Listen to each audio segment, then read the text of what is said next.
आज़ादी के बाद किसानों की सिंचाई को लेकर डॉक्टर राम मनोहर लोहिया जी कांग्रेस द्वारा सिंचाई के दाम बढ़े हुए नहर रेट आंदोलन कांग्रेस के खिलाफ चला रहे थे। उसी समय प्रदेश में जगह जगह सभाएं भी कर रहे। छात्र जीवन में 15 वर्ष की आयु में नेताजी माननीय मुलायम सिंह यादव जी ने भी एक सभा में उनका भाषण सुना और भाषण सुनकर ऐसे प्रभावित हुए कि समाजवादी विचारधारा को अपने जीवन में उतार लिया। सैफई उत्तर प्रदेश राज्य के इटावा जिले का एक छोटा सा गांव, जहां माननीय नेताजी मुलायम सिंह यादव जी का जन्म एक साधारण किसान परिवार में हुआ।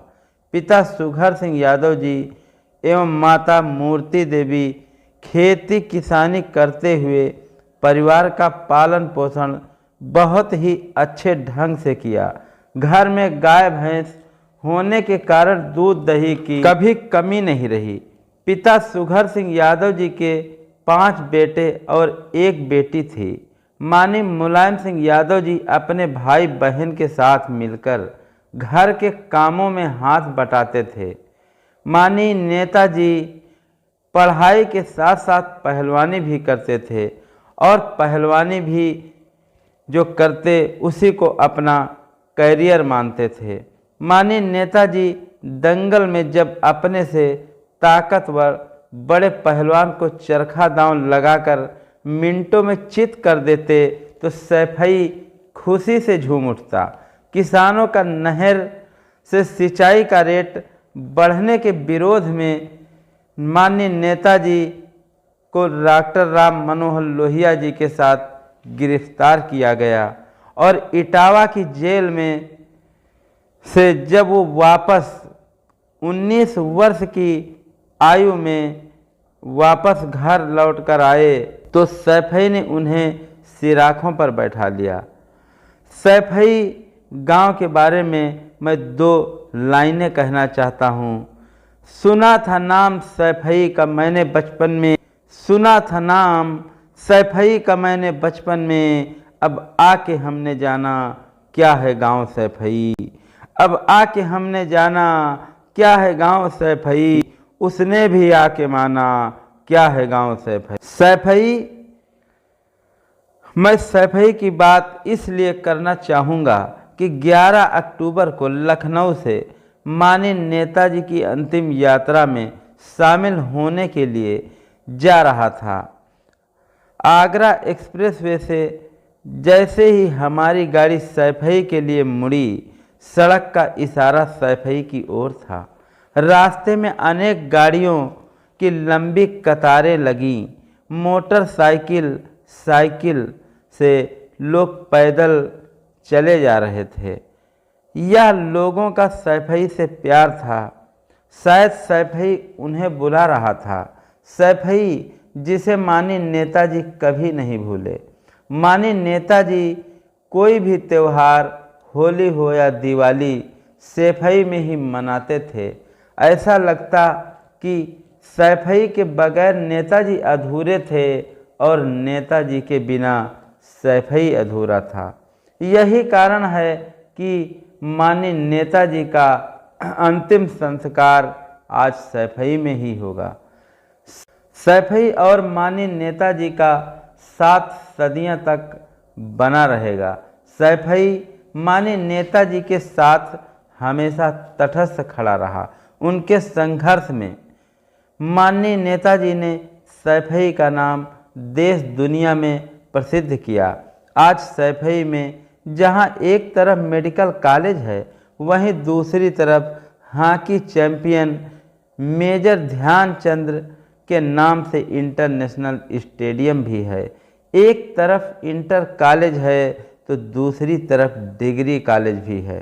सैफई की हवाई पट्टी, जहां माननीय नेताजी ने बॉलीवुड के बड़े से बड़े स्टारों को उतारा, वहीं चाहे सुपरस्टार अमिताभ बच्चन हो, चाहे उद्योगपति अनिल अंबानी, लेखक हो या कवि, गीतकार हो या संगीतकार, बड़े से बड़े नेताओं का स्वागत सैफई ने किया है। आलोचक का काम आलोचना करना ही रहता है। यदि सैफई को यह सब मानी नेताजी ने नहीं दिया होता तब भी आलोचक यही कहते। 8 बार विधायक, 7 बार सांसद, 3 बार उत्तर प्रदेश के मुख्यमंत्री और 1 बार देश के रक्षा मंत्री रहते हुए भी मानी नेताजी मुलायम सिंह ने सैफई के लिए कुछ भी नहीं किया।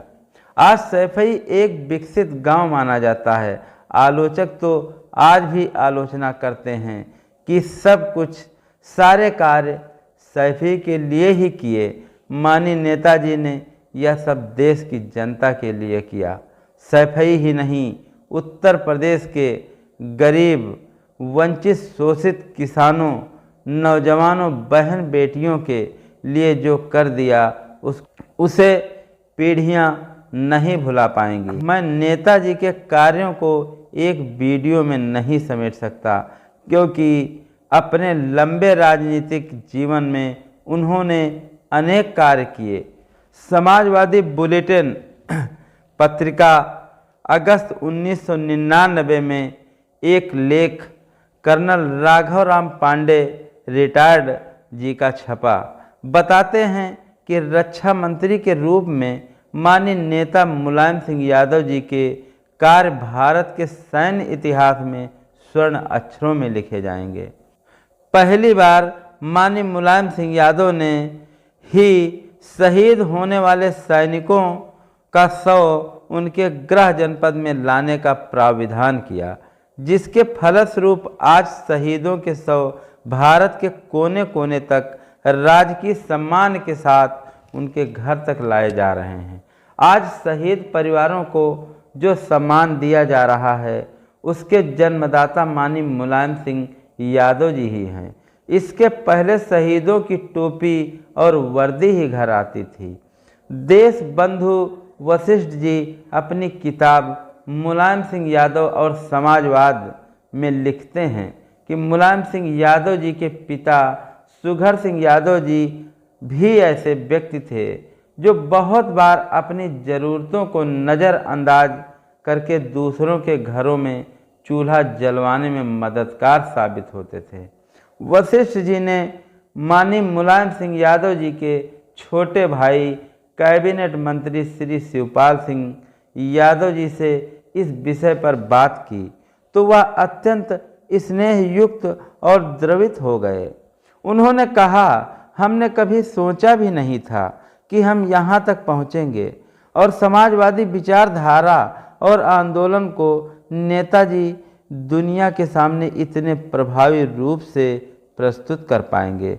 अपने पिताजी और माताजी के बारे में उन्होंने बताया कि मैं तो उस समय छोटा था, परंतु जो कुछ देखता था तो उस समय ग्रामीण परिवार के लिए माताजी का प्यार और आशीर्वाद ही नजर आता था। मुझे याद है उस समय हमारे घर में दूध दही अधिक मात्रा में होता था।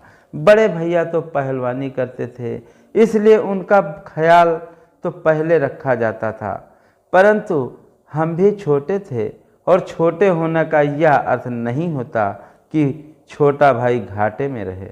हमारे भी खूब मज़े थे। हमारे परिवार में सभी को समान स्नेह मिलता था। यह माताजी और पिताजी का सिद्धांत था।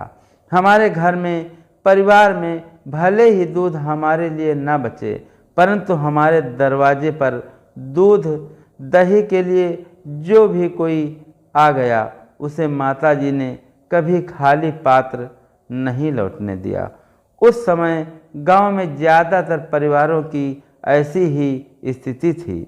वह किसान पशुपालक होते हुए भी दूध दही से मीलों दूर रहता था। एक बार मैनपुरी के दंगल में इटावा के जसवंत नगर के मौजूदा विधायक नत्थू सिंह जी दंगल देखने आए हुए थे।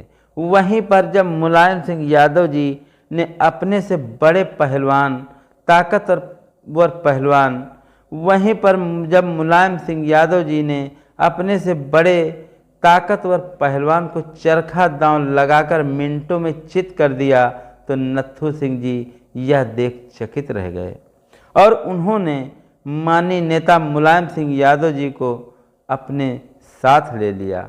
1967 का दौर था। राम मनोहर लोहिया जी की पार्टी किसानों के लिए संघर्ष कांग्रेस के खिलाफ कर रही थी। समाजवादी विचारधारा को लेकर, किसानों गरीबों के हितों को लेकर अलग जगा रही थी। उसी समय विधानसभा चुनाव का बिगुल बज चुका था। विधायक नत्थू सिंह ने अपनी जसवंत नगर की सीट लोहिया जी की संयुक्त सोशलिस्ट पार्टी से मुलायम सिंह यादव के लिए ऐलान कर दिया। माननीय नेताजी छात्र जीवन से ही जनता के लिए संघर्ष करते आ रहे थे। शिक्षक के साथ साथ पहलवानी भी करते, जिससे इटावा की जनता उनसे भली भांति परिचित थी। माननीय मुलायम सिंह यादव जी को कोई मास्टर जी कहकर बुलाता था तो कोई नेताजी कहकर बुलाता था। नेताजी नाम उनको उनके द्वारा किए गए संघर्षों ने दिया। आज़ादी के बाद नेताजी माननीय मुलायम सिंह यादव जी को ही संबोधित किया जाता है। चुनाव मैदान में जसवंत नगर से नेताजी के सामने कांग्रेस के कदावर उम्मीदवार एडवोकेट लाखन सिंह थे। लोग इस चुनाव को हाथी और चींटी से तुलना कर रहे थे। नेताजी के लिए यह चुनाव भविष्य तय करने वाला था। जहां इस पर उनके गुरु नत्थू सिंह और डॉक्टर राम मनोहर लोहिया के मान सम्मान की भी बात थी, माननीय नेताजी को सिर्फ ही अपनी जीत नजर आ रही थी, क्योंकि पहलवानी के समय भी नेताजी सिर्फ जीत पर ही ध्यान केंद्रित करते थे। अब उन्हें सिर्फ जीतना ही था। इस चुनाव में सैफई के लोगों ने बहुत साथ दिया। वहीं परिवार के लोग भी सूरवीरों की तरह क्षेत्र में निकल पड़े। माननीय नेताजी साइकिल से ही क्षेत्र में भ्रमण करने लगे। लोग पैदल बैलगाड़ियों से गांव-गांव जाकर गरीब किसानों से मिलकर नेताजी को जिताने की अपील करते। माननीय नेताजी छोटी बड़ी सभाएं जब करने लगे तो वहां क्षेत्र की जनता की भीड़ जुटने लगी। क्षेत्र के लोग से जो मदद मिलती उसी से बिल्ला पर्ची झंडा लेकर प्रचार प्रसार किया, और जब चुनाव का परिणाम आया तो वह आश्चर्यचकित करने वाला था। माननीय नेताजी ने लाखन सिंह को भारी मतों से चित कर दिया था। गांव गरीबों किसानों में खुशी की लहर फैल गई। इटावा में खुशी की लहर फैल गई। गरीब किसानों को अपना नेता मिल गया था। डॉक्टर राम मनोहर लोहिया जी को उनकी विरासत को आगे ले जाने वाला मिल गया था। उसी वर्ष 12 अक्टूबर 1967 को लोहिया जी का देहांत हो गया। माननीय नेताजी के लिए यह बहुत बड़ी क्षति पहुंची। इसके बाद माननीय नेताजी पश्चिमी उत्तर प्रदेश की किसानों के नेता चौधरी चरण सिंह से मिल गए और लोक दल में जसवंत नगर की सीट पर 1974 में विधायक बने। 1975 में इमरजेंसी के दौरान जेल गए और जब वे जेल से वापस आए तो कांग्रेस के विपक्षी दलों ने मिलकर जनता दल बनाया और माननीय नेताजी 1977 में जसवंत नगर से चौथी बार विधायक चुने गए। उत्तर प्रदेश में जनता दल की सरकार बनी और माननीय नेताजी सहकारिता मंत्री बने। 1985-89 में उत्तर प्रदेश के मुख्यमंत्री पद पर शपथ ग्रहण की। उसी समय अयोध्या मंदिर प्रकरण के मामले में नेताजी की सरकार गिर गई और फिर उन्हें लगा कि अब अपनी पार्टी बना लेनी चाहिए और 4 अक्टूबर 1992 को लखनऊ के बेगम हजरत महल पार्क में समाजवादी पार्टी का ऐलान कर दिया और पार्टी बना ली। पार्टी का चुनाव चिन्ह भी माननीय नेताजी ने साइकिल ही रखा। 1993 में बहुजन समाज पार्टी के संस्थापक मान्यवर काशीराम जी के समर्थन में चुनाव लड़ा और दोबारा उत्तर प्रदेश के मुख्यमंत्री पद पर शपथ ग्रहण कर ली।